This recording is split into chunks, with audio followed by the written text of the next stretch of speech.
お願いします。よろしくお願いします。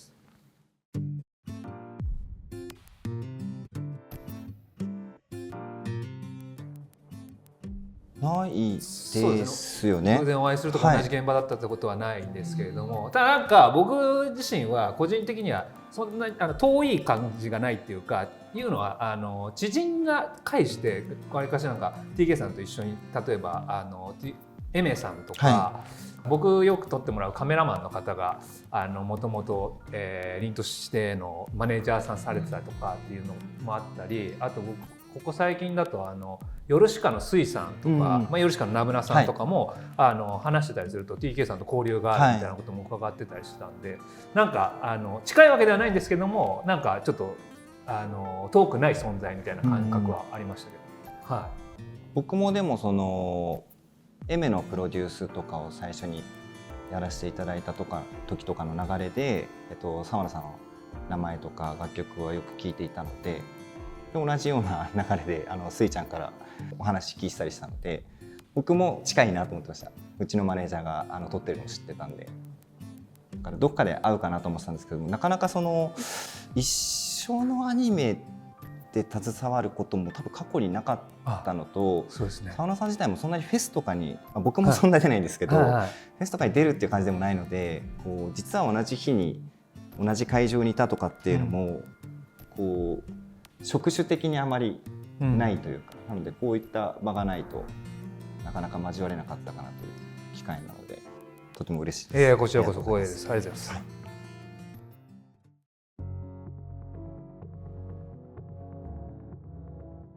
TK さんやっぱなんかもともとやっぱいろんなアニメ作品とかでも曲を聴い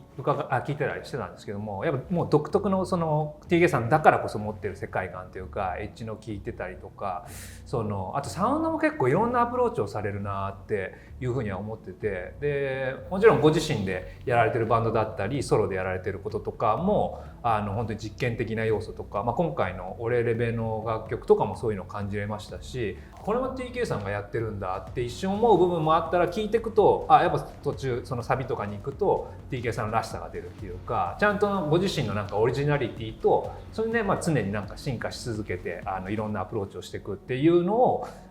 ご自身の活動でもプロデュースとか提供でも常にやられてる方だなっていう、なんかすごいなと思って見てましたけどね。ありがとうございます。逆にじゃあもう恐れ多いですけど、いやそのボーカルの個性を生かしつつも、こうリズムとかやっぱすごい僕澤野さんって特徴的なリズムを使うなっていうのが印象として強くあるので、その中でこう沢のマジックみたいなのがずっとこうなんか地鳴りのようにやっぱ鳴ってるんですけど、その中にこういろんな個性のあるボーカリストが並んでいても、ちゃんとその人のこう個性もブーストされていて、なのにその人のものだけのものじゃなくて、澤野さんのその大きななんかこう軸となる上でその人たちがこう自由に泳いでるみたいな感覚があるので、やっぱり僕もその、自分のプロジェクトだけじゃなくて楽曲提供とかをやっていく流れで、自分のその味を出しながらも、そのプロデュースさせていただくボーカルの方がどういうふうにこう変化していくかっていうところはすごくこう常に考えている部分でもあるので、そこの生かし方はやっぱりすごいなっていうのはずっと、しかもなんかこういう方だけっていう感じじゃなくて、本当にいろんなタイプのアーティストさんをこうゲストに迎えてるんで、もう最終的にも今飛鳥さんまで行っちゃってますからねでもやっぱコラボレーションもやっぱすごい凄まじいなと思って、やっぱこう澤野さんのこう軸があるんですけど、やっぱ飛鳥さんほどの歌になってくるとそれをなんかこう飲み込もうとしてくるような大きななんかこううねりみたいな感じになっていたんで、こういうコラボレーションも面白いなっていう、すごい勉強になりますね。ありがとうございます。はい、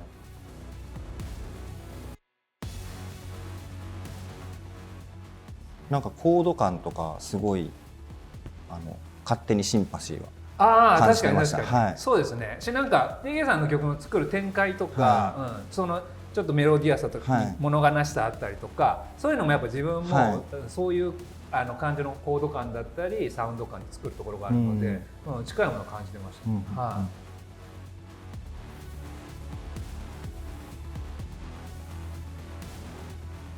まず根底にやっぱ自分は作曲家なんで、曲を作るその曲自体はやっぱ大事にしてるのは常に何ていうんですかね、僕自身はやっぱ洋楽からの影響っていうのが今大きくて、なんか海外のやっぱそのサウンドとかを自分にどうやって取り入れてそれを自分なりに解釈してアウトプットしていけるかっていうのは、そこでかっこいいと思うものを突き詰めていきたいっていうものが根本にはあるんですけれども、ボーカリストを乗っける上でっていう部分では逆に言うともうこう歌ってほしいって、本当に些細なそのシャウトしてほしいとか強くとか弱くとかそれぐらいの要望は言うんですけども、それ以外はどっちかって言ってもボーカリストの方のアプローチを楽しんでいきたいっていうか、コラボする時もこうしてくださいっていうよりはなんかその人から出てくるものが自分の作った楽曲となんかハマった時にどういう化学反応が起きるかなっていうのを楽しむことが大事かなっていうふうには思ってますけどね。はい。大事にしてる部分、レコーディングの時ってもう一発で終わりますか？一日で終わりますか？歌のレコーディングはほとんどもうそうですね、一日ですね。はい。僕って基本的に仮歌を自分で歌うんですよ。はい、やっぱりそこに癖だったりとかっていうのが当然乗っかってくるんですけど、はい、それをこう自分がプロデュースさせていただく方が歌った時にどういう風なこう化学反応が生まれるかっていうのは、僕も澤野さんと同じく楽しみな部分ではあるんですけど、はい、それが本当にその人の持ってる限界をなんかこうスレスレのところ、もしくは超えられてるかどうかっていうのを結構こういろんなパターン試してみたいタイプで、こう先にオケと仮歌を送らせていただいて撮っていただいたのを聞いて、なんかまだいけるかなと思ったらもうそこからまたメロディー変えたりとか、あとは来ていただいた時にもじゃあもうちょっとこういうのはどうかなみたいなのをちょっとこう歌って、はい、その人のなんかこうスイートスポットみたいな部分を割とこう探りながら、お互い何も見えてないんですけどお互い見えてないんですけどちょっとこっちもやってみていいみたいな感じで、僕自身がエンジニアとして撮るんで、はい、割とその場でエフェクトかけながらとかこう結構探りながらやることが多いですね。まだ可能性あるのかなみたいな感じで。結構専門ノックじゃないですけどテイクもいっぱい取ってみたいな。そうですね、毎回ってわけじゃないんですけど、こっちのメロディーだとどうかなとか、自分の歌だったら結構そこにピークが持っていけたけど、やっぱりこの人だとちょっとここが少しこう例えば僕よりも上が伸びる人だとそこが少し平熱っぽく感じたりもするんで、そこら辺のメロディーの持っていき方みたいなのは割とこう人によってトライアンドエラーをかなり繰り返します。でも多分 TK さんあれですもんね、楽曲提供もちろんですけどやっぱご自身が歌われてるからこそよりそこをなんか追求したいっていうのもあるかもしれないですよね。当日にこうやっぱこっちとかっていうのができないパターンもあるじゃないですか。そんなに時間が取れないとか、もう1時間しかないですっていうこともあると思うんで、やっぱりプリプロとかキーチェックができればこの人だとこうかっていうのがある程度事前に分かると思うんですけど、こう一発勝負だった場合にどのくらいまでこう想定していってるのかなっていうのはすごい興味があるというか。でもそこも多分ある程度その自分の中で器を広げとくっていくとちょっと大げさかもしれないですけども、もうちょっとどういうのが出てきてもそれ自身をあんまりもうこうしてもらおうとかって考えずに、僕結構テイクとかもめっちゃ少ないんですよ。多分相手が不安になるくらいというか、歌ってもらったらめっちゃいい感じなんでこれだけでも大丈夫ですよとか言っちゃうこともあるぐらいなんで、なんかその人からパンって出てきたものをなるべく素直にで、どうしてもちょっと必要だったらちょっと試してもらうとかはあったりはするんですけども、でもなんか僕もやっぱその人によってはやっぱその TK さんみたいに何回もこうやることによって出てくるその要素とかってもあると思うので、そういうやり方ももしかしたら自分にも必要なのかもななんて思ったりする時があるんですけども、曲自体サウンドってものは自分の中でも作曲と編曲でもうこれだっていう自分のものは完成しているっていうふうに思ってるので、歌自体に関してはたとえ全然自分が望んでたのと違うアプローチでももうそれはそれだっていうふうに思って結構乗っけちゃうっていうのが、それすらもなんか最終的にはだんだん何回も聴いてて面白く感じたりとかみたいなことがあったりします。僕もちょっとその懐の大きさが今。いやそれはね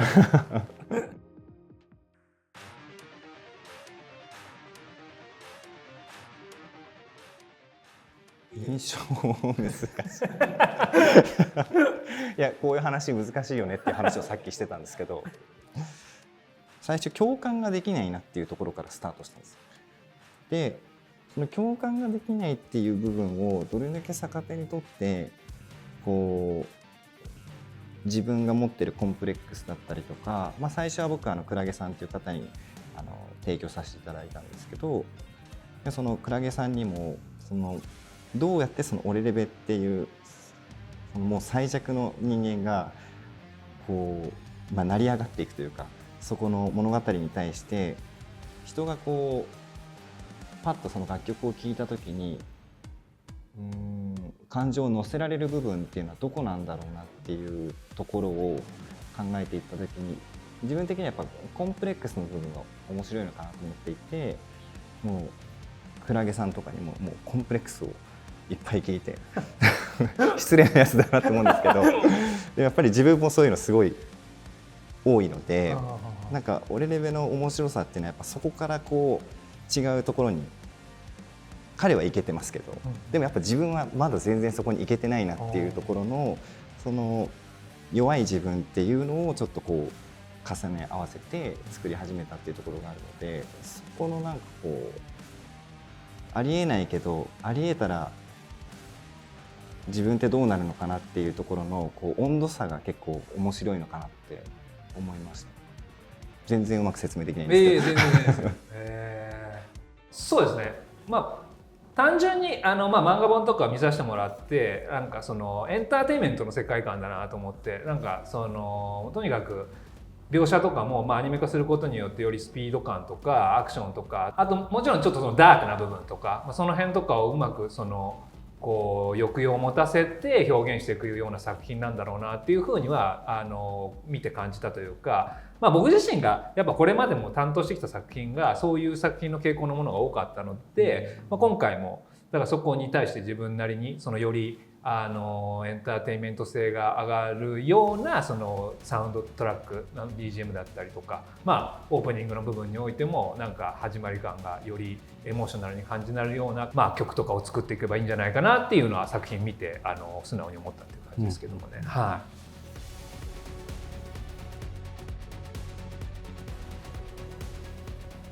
これは思い込みか分かんないんですけども、ミックスする時も、やっぱその韓国の方だからなのか、普段から英語割とその曲とか歌われてる方なのか、いつもやってるエンジニアにやってもらったんですけども、ちょっとその声がなんかやっぱ日本のボーカリストとはちょっと違った音の響きになるというか、やっぱボーカルが前に立つ分後ろのサウンドも影響するっていうか、だからなんかこういうエッジの出し方っていうのはなんかこの T/T とやったからこそっていうか。なんか出たんだなぁなんてちょっと不思議に思ったり、なんか感激したりとかしましたけどもね。やっぱその、近い国とはいえども国籍が違うっていうのってものすごい大きいのかなと思っていて、やっぱり普段こう話しているシーンとか母音の関係性って歌にものすごく出てくると思うので、そのミックスの中でもボーカルの立ち位置がこうその楽曲の中でどこにどういうふうに置くべきかっていうのもやっぱりその国によってものすごく違うなっていう印象があって、やっぱり海外とかってものすごくこうトラックが音数が少ないというか、音数が少ない中でものすごいこう芳醇なローが入っていて、歌がこうポンと真ん中にいるんですけど、やっぱりそれをこう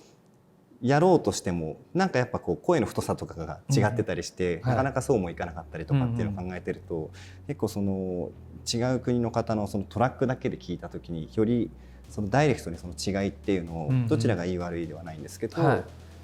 感じられるのはやっぱすごい面白そうだなって思いました。確かにそうですね。やっぱ完成品をその2期の澤野さんの楽曲を聴いていても、その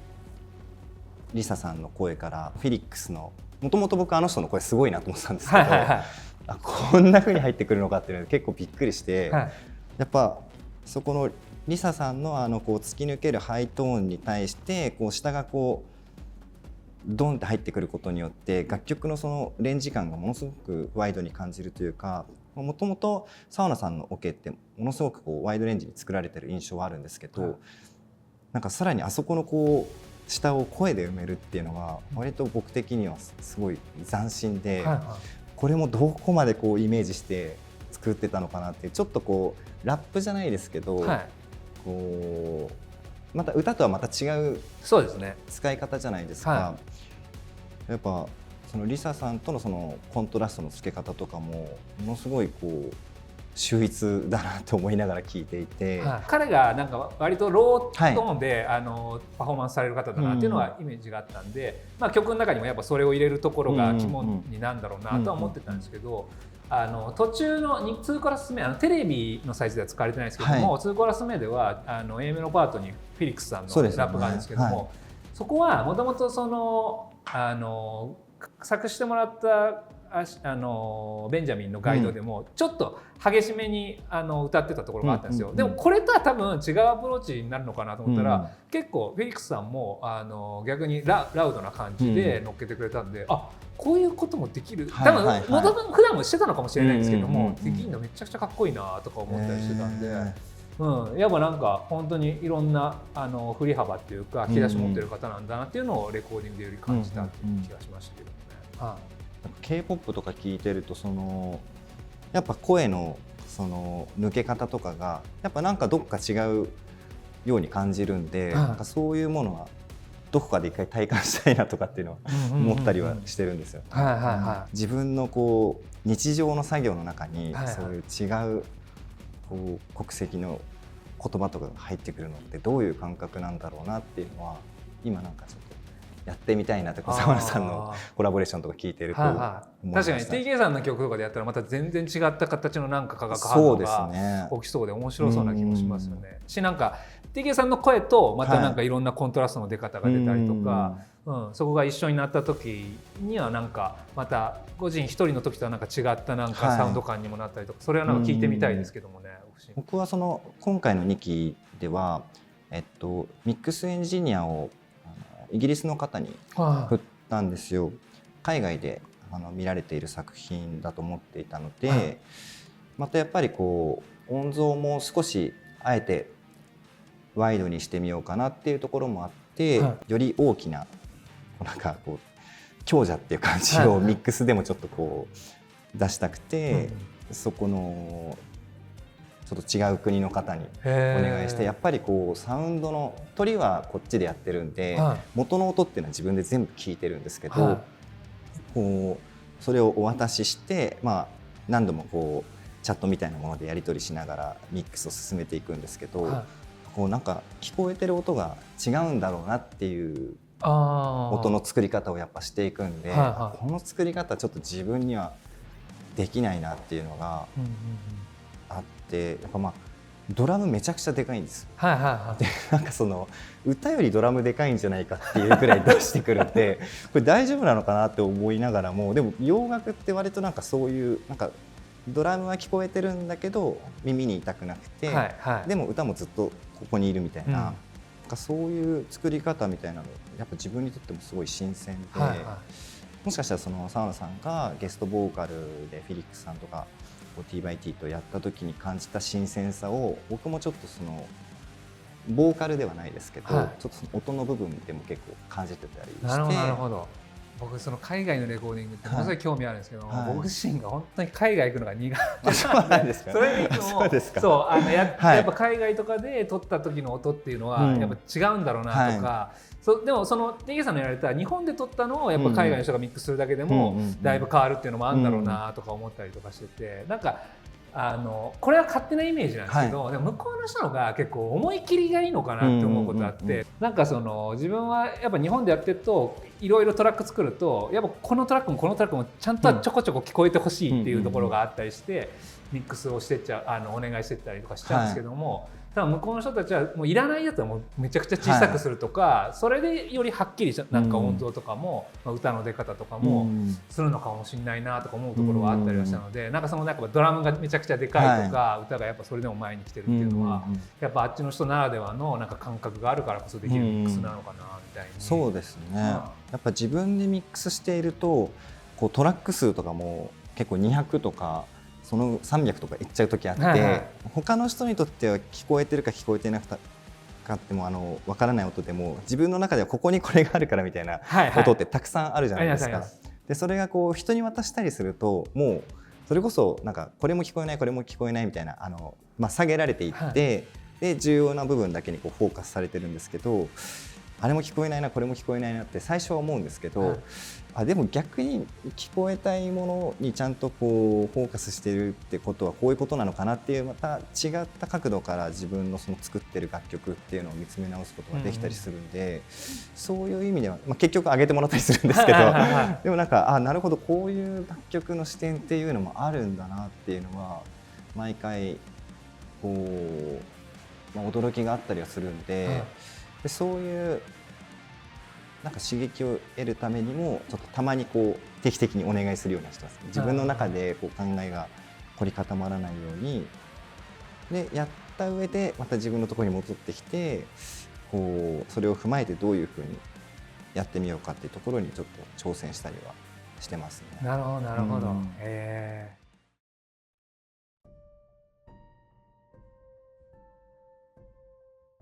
どうなんだろう。僕本当に作り終えると自分が抜け落ちてしまって全然なんかその作ってる時の感覚分かんないんですよね。だからこう後で聞かれても本当になんか別の人が作ってますって言いたいぐらい結構めちゃくちゃ集中してるってことですよね多分。で逆に言うとすぐ作れないんですよね。僕やっぱりその映像作品というか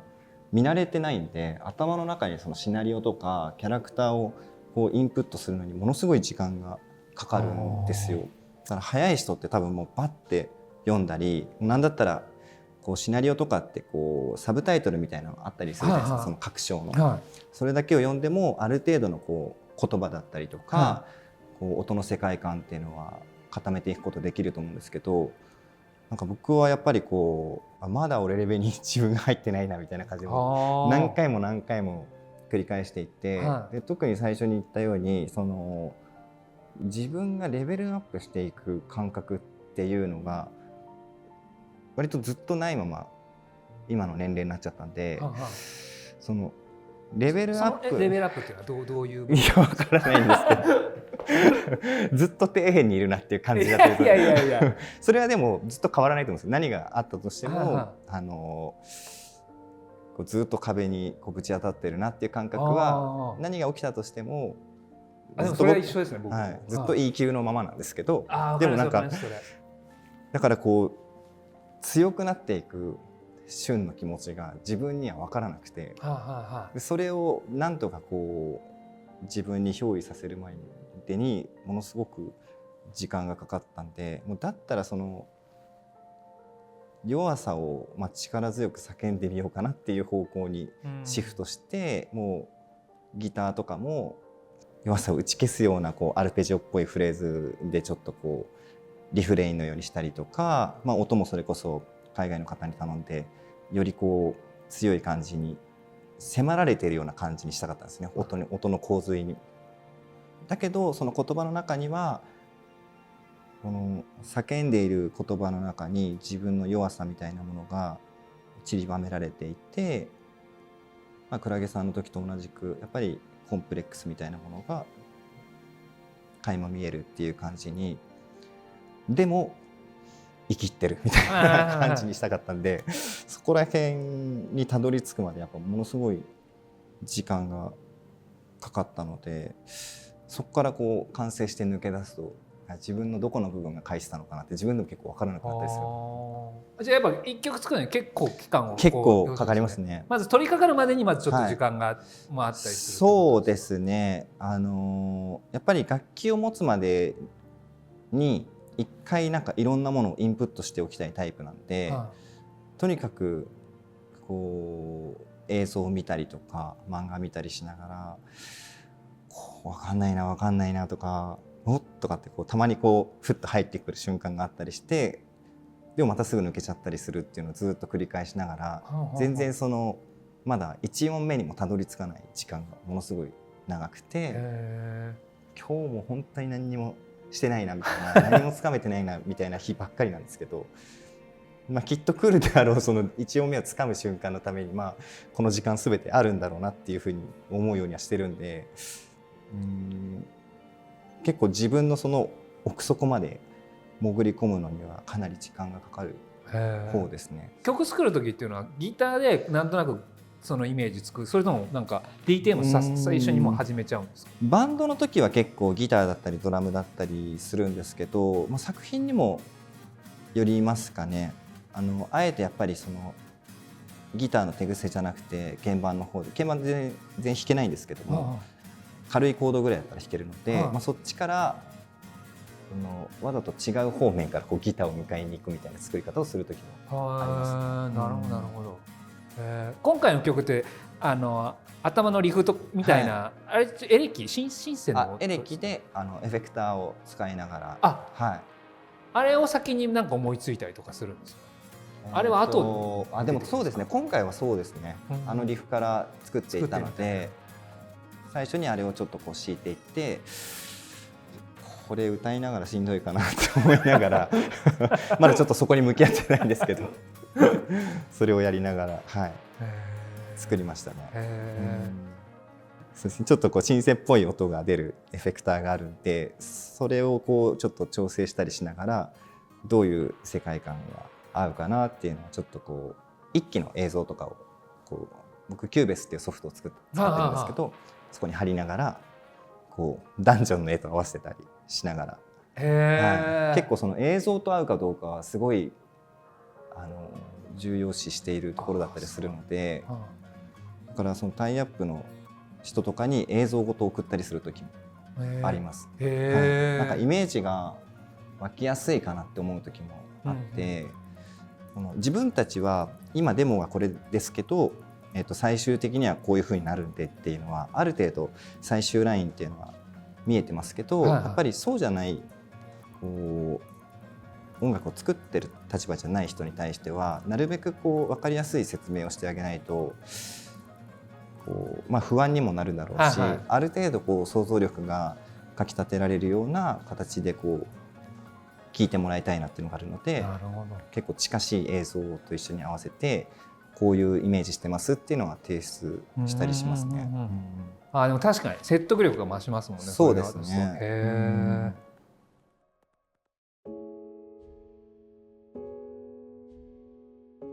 ある部分においてはレベルアップしてたいって思う部分はあります。例えば音楽制作においても最初の頃よりも今またちょっといろんな音楽を吸収して作れるものもなんですかね、アプローチというか、それもちょっとレベルアップって言い方なのかその時にハマっているものの影響なのかもちょっと分かんないですけども、でも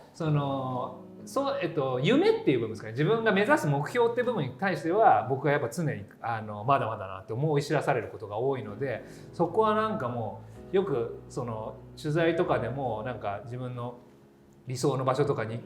来れてますかとか言われるんですけども、それはやっぱ自分の目標がある限りまずそこには全然程遠いなって感じることの方がほとんどなので、それこそレベルアップした時の自分を見てみたいなって気持ちで毎回言いますけどもね、なんか、だからそれがやっぱ目標って別にこの人みたいになりたいってわけじゃないですけども、分かりやすく言うんだったらやっぱさっきその影響を受けてきた飛鳥さんとかその小室さんが、やっぱ時にそのもうブームを作ったりした瞬間、あれが自分からしたらある意味ちょっとレベルアップした状態っていうか、そう見えたりする部分だったりして、そこからするとまだまだ自分は程遠いなって感じることがほとんどなので、なんでまだ E 級の気持ちしか分かってないですけどね、そう感じると。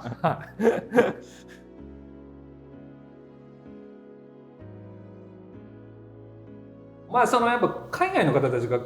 見てくれる作品かなと思ってたので、劇版に関して言うと昨今の海外の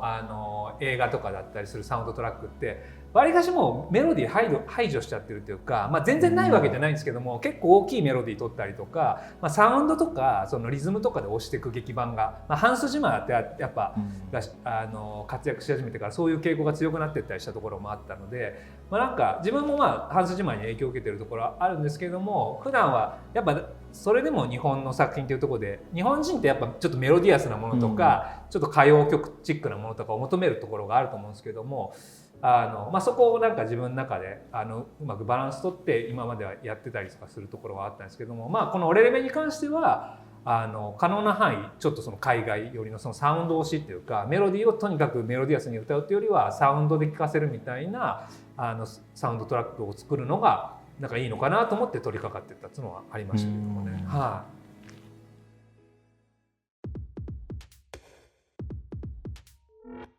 1回だけやったことあるんですけど、曲数多いのって大変ですか？曲数多いですよね。多いですよね。多いです多いです。もうなんかもう慣れちゃってるだけじゃないですけども、でも確かに多いので、僕も打ち合わせの時とかは、まあ本当になんか必要な曲数とかを相談しながらやってったりはしますけどもね。僕は普段その1曲にそれこそ何ヶ月みたいなかかったり、早い時もあるんですけど、っていう向き合い方でやってたりするので、2、30曲ってなった時にどういう感じでそれぞれの楽曲と向き合っていけばいいのかが迷子になりそうな気がしていて、やってみたいなって漠然とは思ってるんですけど、多分抜きどころも必要じゃないですか。自分が主体じゃなくて、あくまでそのアニメをこうブーストさせるためのものだったりもすると思うので、僕がやると多分ちょっとうるさくなるだろうなっていう感じが、まだ言ってやろうみたいな感じでやっちゃうと思うんで、そこら辺の差し引きみたいなのがやっぱり劇場の方すごいなと思ったりするんで、そこら辺楽曲多いのとかは澤野さんはどういう風にやられてるのかなっていうのは。楽曲多いのはなんかまあもう劇版僕やっぱサッカーでスタートしたのが最初なので、まあドラマの方がちょっと曲数少ないっていうのもあって、ドラマとかだとワンクールのものに20曲作ったりとかで、アニメだとやっぱその倍40曲とかをワンクールものでも求められたりするので、まあそれもアニメの仕事をした時はうわ曲数多いなとかって思ったりもしましたけども、まあなんかこう長くやってると良くも悪くも慣れてくるところがあったりはしてはいるんですけれども、そうですね。でもまあそうですね、毎回1個作品を終えてまた次の作品ってなる時にまた40曲とかあってテンションが一瞬、そのモチベーションちょっと上げないとなっていう風になるんですけどね。だから最初のなんか 3,4 曲取り掛かるのが結構重要だったりっていうか、それはまあいろんな理由もあるんですけど、やっぱなんか前の作品とかを納得いく形で作り終えると、また次の作品もちろん曲数もあるんですけども、次も同じ気持ちで終えれるかなっていう心配からちょっと始まったりとかして、でもそれが 2,3 曲、主要になる曲が作れると、そこからなんかもうちょっとエンジンかかって別にその曲数に対して同じテンションで保ったまま作っていけるっていうのは、まあなんかこれは慣れなのかちょっと分かんないですけど、そういう風な感じにはなるので、そうですねっていう感じではありますけどもね。確かにこうその前に作ってる楽曲とかの向き合い方で、例えばこう最初からこうイメージ通りに全てが進んでいくわけでもなかったりするじゃないですか。でその中でこうたまたま見つけたこう偶発的なものとかが重なり合ってこう奇跡的なものが生まれた時に、これ次もここまでいけるのかなっていう不安ってやっぱり不安なのか、こう次はそれをちゃんと超えたいなっていうのがどうしてもやっぱ自然に感情として湧き上がってきてしまうんで、そういう意味での気の重さはやっぱ僕もありますね。あります。そうですよね。あそこまでいけるのかなっていう感じが、これとこれとこれとこれを多分並べたら自分だったら新しいものを作れるだろうっていうのが分かると思うんですけど、やっぱりいつも自分が持ってないものから何かをこう抜き出そうとしたりするんで、そういう中でたまたま見つけたものが自分をなんか完成に導いてくれたりすると、次自分今何も持ってないしなっていうところからスタートしちゃうんで、すごい不安はありますねやっぱり。だから1曲でもそんな感じなんで、ちょっと40曲あったらもう震えて死んじゃうかもしれない。ある意味劇版って曲数があることによってそこが紛れる部分もなくはないですよね。なんか一曲入魂ってなるとそこに対してそれしかアプローチするものはないからっていう気持ちがあるので、逆に言うと曲数が分けられてることたくさんあることによっていろいろ自分の中でこれっていうなんかその時のテンションとかそのアプローチしたいものとかをなんだろうな分散できるところもあるので、そこはある意味助かってるところはあるかもしれないですよね。全体としてそのアニメをこう寄り添えるものになればいいかなっていう感じです。っていう気持ちになれるので。でも僕 TK さんとかやっぱ曲の作りとか見てるとインストの曲とかもものすごい面白いアプローチできる方だろうなと思ってるので、なんか劇版とかめっちゃやってもらいたいですけどもね。たまにありますけどね、池袋ウエストゲートパークみたいに普段ロックバンドやってる人が劇版やったりとか、全然普通と違うアプローチだったりするんで、いきなり歪んだギターもうやっぱギターとかも入ってこなくなってきてるじゃないですか。やっぱりこうピアノと弦とシンセみたいなものが多いんで、こう BGM みたいなものでもう歪んだギターが流れてくるだけでも結構面白いなとかって思っちゃったりするんで、はいはい、まあなんかぴったりはまるものがあったらいつかやってみたいなってなんかありますね。聞きたいですね。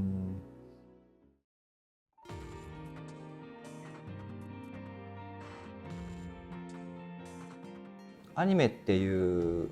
まあ、日本がその誇るカルチャーの中で割と日本の音楽っていうものがしっかりこうちゃんと土台にやっと乗れたのかなっていう感じはあって、それは僕たちの音楽が別に何か海外にアジャストしたからどうっていうわけではなくて、僕が海外で聴かれてる音楽とかっていうのは普通に日本語で歌ってますし、その音の作り方ももう今まで自分が培ってきたものの中で自分が好きな音の作り方でやってるんで、こうやったら海外に受けるだろうみたいなものではなく、インプットとアウトプットがつながる場所が多分アニメっていうものによってできて、でそこでこんな音楽があるんだっていうところで知ってくれた人もすごい多いと思うんですよね。アニメっていうこうものの中での音楽の聴き方っていうのはまた普通にこ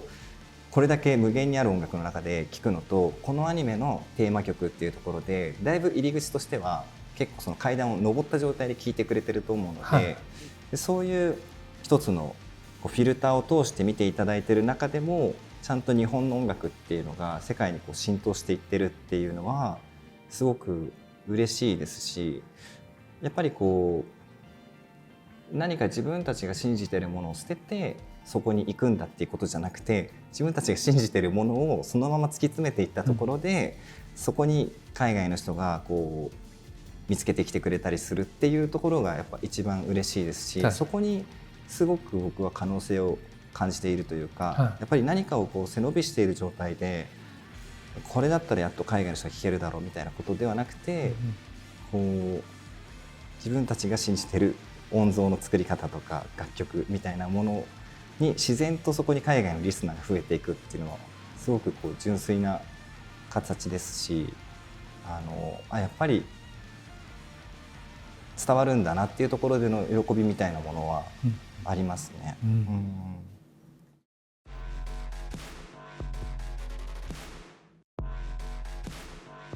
そうですね。海外のエンジニアさんに音とか渡すとなんでこんなクレイジーな音数なんだみたいな感じで毎回言われるんで、やっぱり向こうから見てもその日本の音楽のもちろん日本がみんな一緒ではないですけど、やっぱ中域にものすごく音が詰まってるのが向こうからすると相当クレイジーなようで、だから僕もその海外の人にお願いする時も最初に戻ってくるとさっき言ったように音数がものすごい減ってくるんで、それで OK にするんではなくて、そこにもう一回自分のエッセンスで戻していくんですよね。でちょうどいい塩梅のところを目指していって、そうすると自分には見えなかった音像っていうのと彼には見えないその日本独特の音楽感みたいなものが結構混ざったものになるんで、やっぱギターとかももうちょっと下がるんですよね。やっぱみんな痛いところを切っていくんで、基本的には爆音で鳴っても痛くないような音像の作り方がやっぱ本当にうまいんですけど、いやもうギターは痛くていいっていうのを何回も言ってもうどんだけ耳痛くてもいいからみたいなそういうところでちょっと自分としても海外のエンジニアとしても結構新しい音像を作るみたいなところはちょっとチャレンジしてるのが結構刺激にはなってますね。そうですね、日本でも独特な方にいるんでいやでもそこが重要ですからね。